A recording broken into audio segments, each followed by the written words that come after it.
Saludos, bendiciones, amados amigos y hermanos, bienvenidos una vez más a su programa, el Dr. Anderson Habla. Este programa pretende ser una conversación entre tú y un amigo que te ayudará a crecer en la gracia y en el conocimiento de nuestro Señor y Salvador Jesucristo. Como ustedes sabrán, hemos venido cubriendo las 7 iglesias de Asia Menor, hoy Turquía, y hoy nos corresponde cerrar con broche de oro con la iglesia de Laodicea, que es la última iglesia de la lista de 7 iglesias que el Señor Jesucristo tomó su tiempo para enviarle una correspondencia. Ya hemos dicho en programas anteriores que las 7 iglesias corresponden a 7 diferentes tipos de tiempo de la era de la iglesia, pero al mismo tiempo representa a cada iglesia en particular. Y no solamente eso, sino que también a cada miembro en cada iglesia. Es decir, que el mensaje de la Odisea es justamente para este tiempo. De hecho, se ha considerado esta iglesia de Jesucristo de este tiempo como la iglesia de la Odisea. Pero cada iglesia tiene un poquito de cada una de las cartas que ya hemos estudiado. De manera que presta atención, porque esta carta muy bien que podría enseñarnos muchas cosas. Como ustedes sabrán, esta es la división número 2 del libro de Apocalipsis. Dios nos dejó un pequeño bosquejo del libro de Apocalipsis para que pudiéramos no tener confusión cuando estudiamos el libro. El primer capítulo corresponde a las cosas que has visto.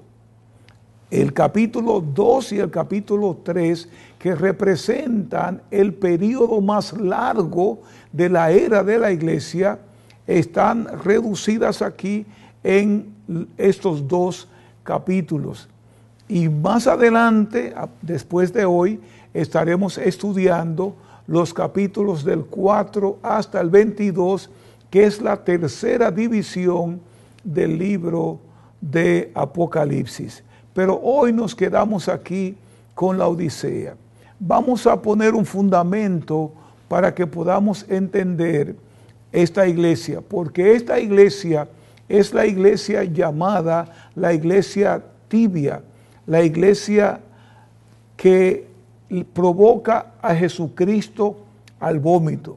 Es la iglesia nauseabunda y tenemos que considerarla muy bien, porque nosotros podríamos encontrarnos en la misma condición de la iglesia sin saberlo, porque después de todo no creo que la iglesia estaba consciente de la situación en que estaba. Solamente cuando Cristo se atreve a decirle lo que está pasando, quizás algunos pudieron entender, y nosotros podríamos encontrarnos en la misma posición. Esa iglesia no se sabe quién la fundó. No hay ninguna dirección o algo que nos diga quién fundó esta iglesia. Sin embargo, Epafras, que fue un discípulo del apóstol Pablo, que fundó la iglesia de Colosa, que estaba muy cerca de la Odisea, cree que él fue uno o el que fundó esta iglesia también, porque hubo una carta que Pablo le envió a Colosas, y también se le pidió que se leyera también en la Odisea. Eso quiere decir que la iglesia estaban cercanas y se compartían los escritos, o al menos el escrito del apóstol Pablo. Pero esa es una iglesia en una ciudad muy rica. La Odisea es una iglesia muy rica, porque la ciudad también era una ciudad muy rica.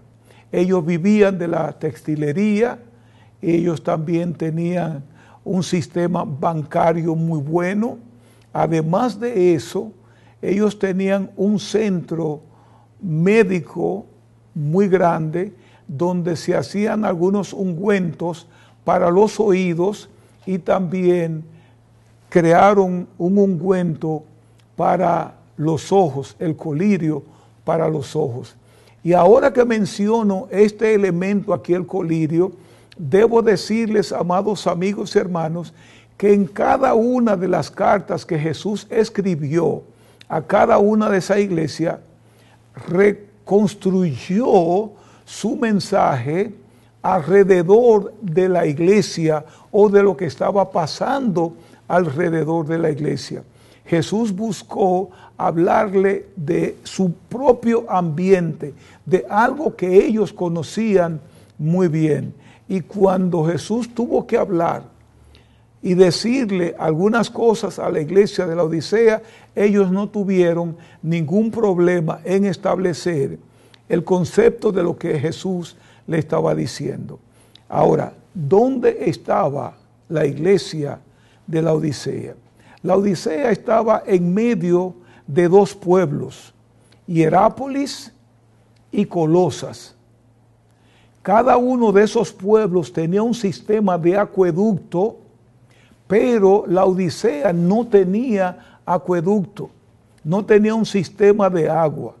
Entonces ellos tenían que transportar el agua o desde Colosa, que tenía unos manantiales preciosos de agua fresca, y también de Hierápolis, que también tenía agua, pero eran unas fuentes de aguas muy calientes. Entonces, de cualquier manera que la iglesia de la Odisea obtuviera su agua, el agua llegaba a ellos de manera fría. Si buscaban el agua allá en Colosas, el agua llegaba de manera fría, y lo mismo sucede con Hierápolis, y también el agua llegaba de una manera tibia. Y ellos estaban justamente ahí, en medio de esos dos pueblos. Pero dependía la Odisea del agua tanto de Colosa como de Hierápolis.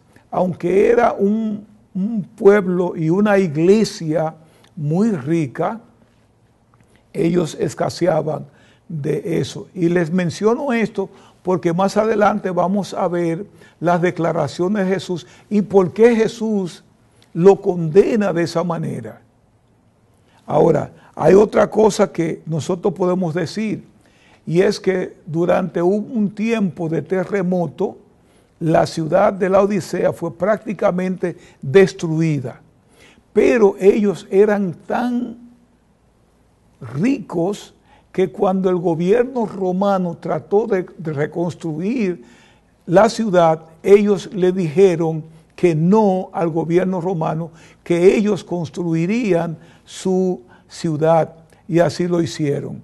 Los templos, los restos de los templos que se encontraron ahí en la Odisea eran templos grandes. Es decir, la Odisea era un templo completamente grande, ubicada en una de las rutas comerciales principales de esa ciudad, y se enriquecieron de esa manera. Como ya les dije, vivían de la textilería, vivían del banco, de la bancaria, y también de un sistema médico que habían implementado en ese lugar. Ahora, la iglesia de la Odisea tenía un problema mayor, y era su tibieza.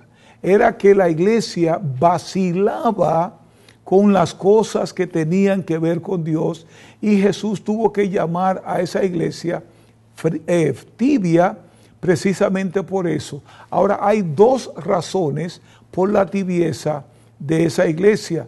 Esa es mi manera de interpretar lo que la palabra de Dios nos dice. Número uno, ellos eran ricos, y la misma riqueza provocó que ellos se creyeran una gran cosa y menospreciaron de alguna manera las cosas de Dios o vivían ambivalentes con las cosas de Dios. Nunca hubo afirmación cuando se trataba de las cosas de Dios. Y lo otro es porque ellos tenían que buscar su agua y entonces tenían que beberse el agua fría. No, yo quiero que me acompañen ligeramente al libro de Apocalipsis, donde vamos a leer acerca de esa iglesia y vamos a leer en Apocalipsis el capítulo 3, los versículos 14 hasta el 22, pero lo vamos a hacer de manera pausada. Vamos a comenzar con los versículos 1 y 2. Y la Biblia dice de esta manera: y escribe al ángel de la iglesia en la Odisea, he aquí el amén, el testigo fiel y verdadero, el principio de la creación de Dios, dice esto. Lo primero que observamos aquí es que el remitente, como en todas las demás cartas, es el mismo Jesucristo que le escribe a la iglesia. Muchas personas han interpretado que Juan está escribiendo, pero Juan está recibiendo el dictado de Jesucristo. O sea, quien manda la carta es Jesucristo. Pero Jesucristo a cada iglesia se identifica de una manera diferente, distinta. Y escuchen aquí cómo Jesucristo se manifiesta o se presenta a esta iglesia. Él dice: he aquí el amén, el testigo fiel y verdadero, el principio de la creación, dice esto. En otras palabras, Jesús se presenta a esta iglesia con 3 títulos: el amén, el testigo fiel y el principio de la creación. Ahora vamos a ver aquí qué quería decir Jesús cuando él implicó que él era el amén. La palabra amén es la palabra verdad. Cuando Jesús hablaba durante su ministerio terrenal y él decía: de cierto te digo, la expresión aquí es amén, amén te digo. En otras palabras, Jesús está diciendo: yo soy la verdad y todo lo que hay en mí es verdad. Todo lo que yo digo es verdad. Todo lo que yo represento es verdad. Yo soy la verdad de Dios. Y también connota la idea de fidelidad o la última palabra. Jesús es fiel. Cuando Jesús hace una promesa, es una promesa que tiene cumplimiento, porque Él es el amén, Él es la verdad. Si nosotros pudiéramos entender este principio, estaríamos más seguros de vivir la vida en que estamos viviendo, porque Jesús es nuestra verdad y Él es el que nos promete, y cuando Él promete, Él cumple. Cuando esta palabra se aplica a Cristo, es un testimonio de su capacidad para producir lo que predice o dice. Jesús puede producir lo que Él dice porque Él es el amén. Él es la verdad. Él hace caminos donde no hay caminos. Y cuando le dijo a la iglesia de la Odisea: yo soy el amén, le estaba diciendo: yo soy el verdadero. Yo soy el Cristo.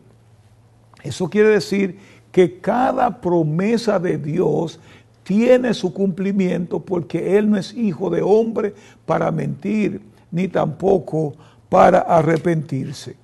Lo segundo que hace el Señor aquí es que Él dice que Él es el testigo fiel y verdadero. Vuelve a recalcarle a los miembros de la iglesia de la Odisea que Él es el verdadero, que Él es el fiel y es el testigo fiel. Eso tiene que ver con su vida terrenal. El amén tiene que ver con su vida futura. Y aquí el testigo fiel personifica la vida terrenal de Jesucristo. Y fue fiel y verdadero en todo lo que pensó, en todo lo que hizo, en todo lo que dijo. Él fue fiel y verdadero. En su enseñanza, en sus milagros, en su vida, en su muerte. Él fue el testigo fiel y verdadero. Porque en Él no hay mentira. Él es fiel. Todavía nosotros podemos confiar en Él. Y cuando perdemos la confianza en Él, es posible que Él se presente a nosotros diciéndonos: hermano Anderson o iglesia La Voz de Patmos, yo sigo siendo el amén, el testigo fiel, el verdadero. Ese es nuestro Señor Jesucristo. Y el tercer título que usa es el principio de la creación. Este título nos recuerda el pasado de Jesús. Y esa frase no significa que Jesús fue primero en ser creado, como han dicho o dicen los testigos de Roussel. No. Esta palabra principio puede significar fuente, origen y gobernabilidad, gobernación. Él es la fuente de la creación. De hecho, Colosenses nos dice que Él fue quien creó todas las cosas y sin Él nada de lo que fue creado fue creado. Además de eso, el mismo apóstol Juan, que estaba recibiendo ese dictado de Jesús, lo manifestó en Juan el capítulo 1, cuando él dice: en el principio era el verbo, y el verbo era con Dios, y el verbo era Dios. Este era en el principio con Dios, y nada de lo que fue hecho, de lo que es hecho, fue hecho sin Él. O sea que Él no es el primero en ser creado. Él es la fuente, Él es el origen de la creación. Él es el gobernante de la creación. Él está diciendo que Él es el creador. Cuando Él dice: yo soy el principio de la creación, lo que Él está diciendo es que Él es el creador de la creación. A Jesucristo no lo pueden crear, porque Él existe desde la eternidad. Él siempre ha existido con el Padre. Glorifícame con esta misma gloria que tuve cuando estaba contigo desde siempre.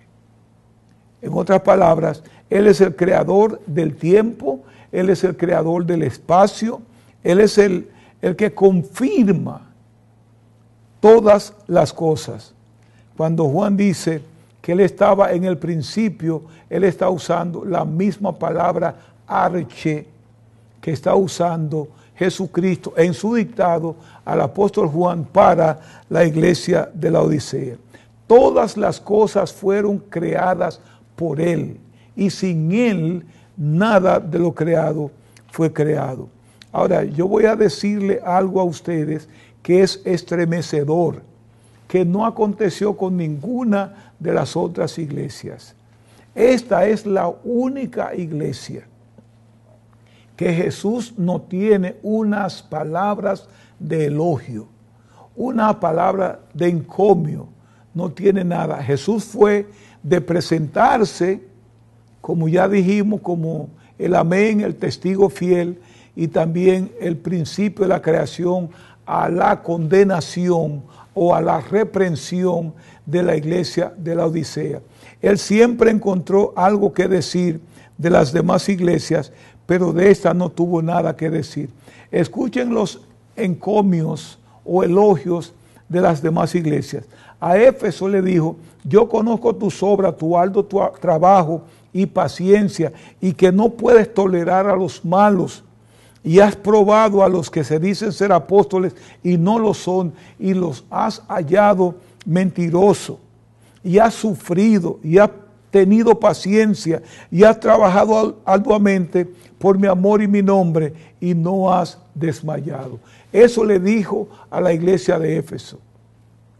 A la iglesia de Esmirna le dice: yo conozco tus obras y tu tribulación y tu pobreza, pero eres rico. Totalmente lo contrario a lo que le dice a la iglesia de la Odisea. A Esmirna le dice, tú eres pobre. Ellos eran pobres, pero tú eres rico.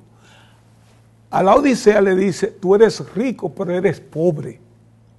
Porque ellos pretendían de ser ricos y le dice, tú eres pobre. Y es mejor que compre de mí oro refinado. Que eso lo vamos a ver un poquito más adelante. Pero a la iglesia de Esmirna yo conozco tu obras y tu tribulación y tu pobreza, pero eres rico. Y la blasfemia de los que se dicen ser judíos y no lo son, sino sinagoga de Satanás. Fueron los elogios para Esmirna. Para Pérgamo le dice, yo conozco tus obras y dónde moras, donde está el trono de Satanás, pero retienes mi nombre. Y no has negado mi fe, ni aun en los días en que Antipas, mi testigo fiel, fue muerto entre nosotros, donde mora Satanás. Hay unas palabras allí de elogios. Yo conozco tus obras, yo sé lo que ustedes están pasando, yo sé esta situación. Y a Tiatira le dice, yo conozco tus obras y amor y fe y servicio y tu paciencia, y que tus obras postreras, las últimas obras, son más que las primeras. A Sardis le dice, yo conozco tus obras que tienen nombre de que vives y estás muerto. Y finalmente a Filadelfia le dice, yo conozco tus obras, he aquí, he puesto delante de ti una puerta abierta, la cual nadie puede cerrar, porque aunque tienes poca fuerza, has guardado mi palabra y no has negado mi nombre. Sin embargo, con esta iglesia de la Odisea, la iglesia posiblemente más grande o la iglesia que competiría con Éfeso, porque Éfeso era una iglesia grande, Jesús no tiene palabras de elogios. Lo único que Jesús tiene para ellos es condenación y entra a sí mismo, después de su presentación, como el testigo fiel, el verdadero y el creador, el primero en la creación. Él entra a la condenación o el principio de la creación, debo decir. Él comienza a reprenderlo o a condenarlos inmediatamente. Él dice, yo conozco tus obras, que no eres ni frío ni caliente. Ojalá fueses frío o caliente. Escuchen bien esto, amados hermanos. La reprensión aquí es a la iglesia de la Odisea, yo conozco tus obras, que no eres ni frío ni caliente. Y dice, ojalá fueses frío o caliente. Pero por cuanto eres tibio y no frío ni caliente, te vomitaré de mi boca. Jesús estaba enojado con esa iglesia por su tibieza, por su vacilación con Cristo. No estaban ni adentro ni afuera. No estaban ni en una cosa ni en la otra. No estaban sirviendo a Dios ni al diablo. Eran fríos. ¿Qué provocó que ellos fueran tan fríos? Tradicionalmente se ha entendido que la imagen de los laodicenses, ni frío ni caliente, es una metáfora por su falta de fervor espiritual y su compromiso a medias con Dios. No tenían entrega, no tenían compromisos con Dios, porque tenían compromiso con el Estado. En esos días de la iglesia de la Odisea, el emperador Domiciano exigía adoración como Dios. Y si no lo hacían o no tenían el sello en su mano derecha, no podían negociar en aquel entonces.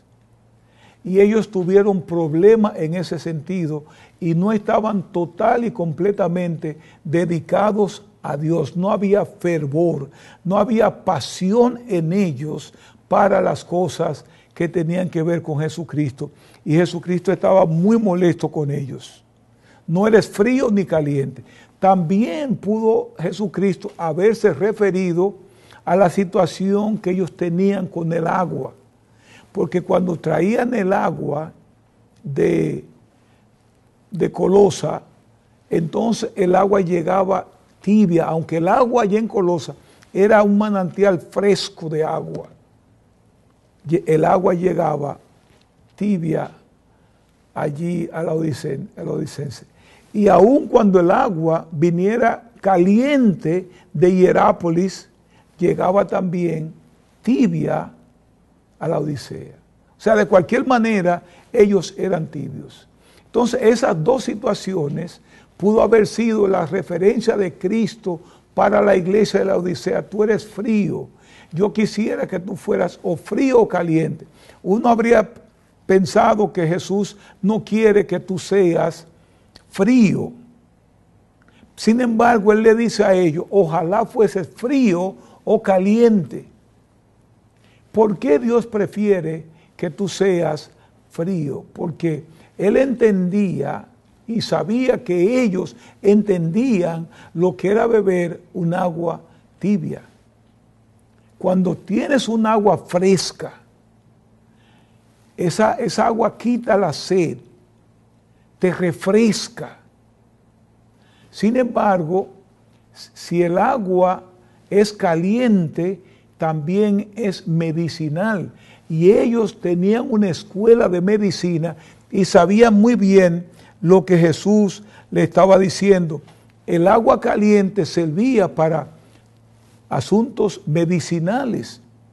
De hecho, cuando una persona se intoxica o se envenena, una manera de provocar el vómito es con agua precisamente tibia. El agua caliente resuelve un problema de sanidad, el agua fría refresca, pero el agua tibia no sirve para nada. Lo que Jesús le estaba diciendo con esto, ustedes son inútiles para el Señor y para sus propósitos, para la iglesia en el mundo. No me sirven para nada porque no son ni fríos, es decir, no refrescan a nadie, ni son calientes porque tampoco pueden servir de medicina a los demás. ¿Y qué voy a hacer con ustedes? Voy a tener que vomitarlo o ustedes me están provocando al vómito porque ustedes son tibios. Jesús lo que estaba diciéndole a esa iglesia, en pocas palabras, ustedes me causan náuseas, me enferman con su manera de ser. Así que como me enferman, los voy a vomitar de mi boca. Por supuesto, es una retórica antropomorfista que simplemente indica el intenso disgusto que tenía Jesucristo con la iglesia de la Odisea. Sin embargo, la traducción vomitar no es lo suficientemente fuerte para esa iglesia. Y eso lo vamos a cubrir en la próxima clase, en el próximo video, en la próxima ocasión. Por ahora vamos a dejarlo ahí y vamos a terminar en nuestra próxima presentación con la iglesia de la Odisea.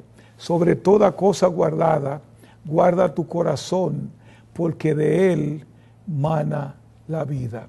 Y antes de terminar, por favor, danos un me gusta, suscríbete al canal y comparte con otros este precioso mensaje en el nombre del Señor Jesucristo.